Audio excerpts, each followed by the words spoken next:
In this video, I'm going to explain why I ran an all-out 5K training for my first marathon and why you should too. Probably.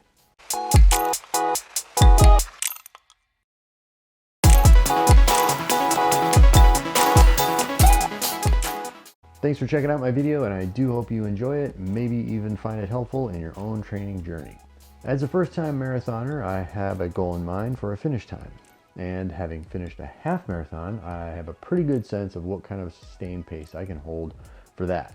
That's a ways apart though from what my intended goal time pace is for the marathon, and dropping down right to that race pace isn't something I could reasonably sustain.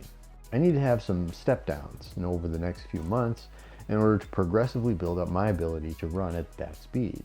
But where to put those steps? Well, if you want to know how many steps to build on a staircase, you first have to know where the top and the bottom are going to be.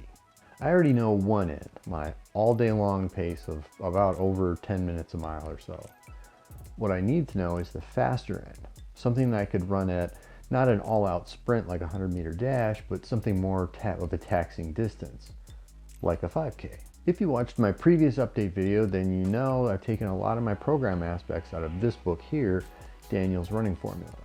So when I wanted to know what pace I should be running for an interval session or a marathon effort, he has developed an approximated table of finishing times for races at just about all distances. The values, the VDOT scores, are combinations of VO2 max values, running economy, and fractions of that VO2 max over varying distances. Jargon and complicated math aside, essentially, you can use a finishing time at one distance to closely approximate a finishing time at another. I already have a value for the half marathon distance, 2:10. That gives me a VDOT score of 33, which is pretty low on the scale, but that's all right. I can improve that as I go. Looking at the marathon predicted finish time, though, puts me at almost 4.5 hours. That's a half hour off my first goal target time, and a full 45 minutes off my ultimate stretch goal time. So I thought it would be a good idea to establish another data point on the VDOT table. Knowing that I had a shorter session coming up, I decided to go ahead and do a 5K on a track. That 33 VDOT score says that I would be looking at a time of around 28:21, and I didn't like that number at all. I used this link here to find a table showing what the average 5K time is. I've been running for a long time, but really only seriously for a little over a year. So I figured that puts me into the intermediate-ish category, which they listed at 24:39. 25 is a nice round number and seemed like a better target. After an easy jog to the track and a lap or two around, I stopped and did some mobility and limbered up for a hard effort, thinking about that 8-minute mile target. At that goal of 25 minutes, I took off, aiming at just over 2 minutes a lap. At mile 1, I'm about 2:07. My legs are burning and I'm breathing really hard. At mile 2, my pacing is exceptionally consistent, giving me an identical mile time, just 0.4 seconds slower. And I'm also dreading the last 4 laps. At this point, I have 2 miles in, but the high school kids are arriving and starting to go through warm-ups. There's nothing like an audience of teenagers watching someone their dad's age try to do something athletic.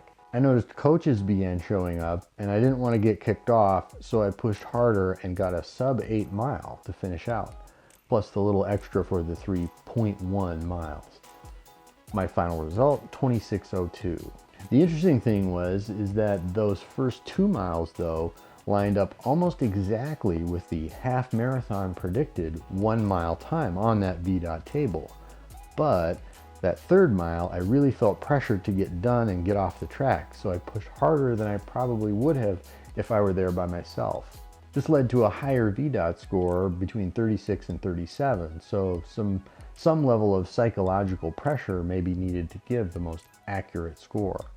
If my baseline threshold effort is about 8:20 and my long slow effort is 10:10, I should be able to train somewhere between 9:45 and 9:25 fairly consistently at longer distance runs, and be able to build on that with all the other work and training. As a first-time runner, if I were just doing run to finish or run to walk to finish, this probably is an unnecessary step to take. However, with a goal time in mind, but no frame of reference to work off of, setting the pace boundaries can be a useful metric to dial in your training.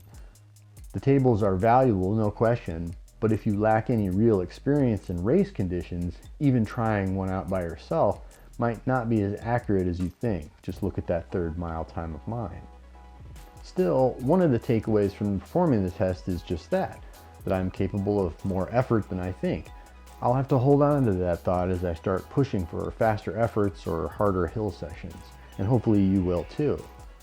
Alright, I do hope that was useful, and if you're thinking of doing a 5K test yourself, drop a comment and tell me how you did. Keep training hard, and I'll see you in the next video.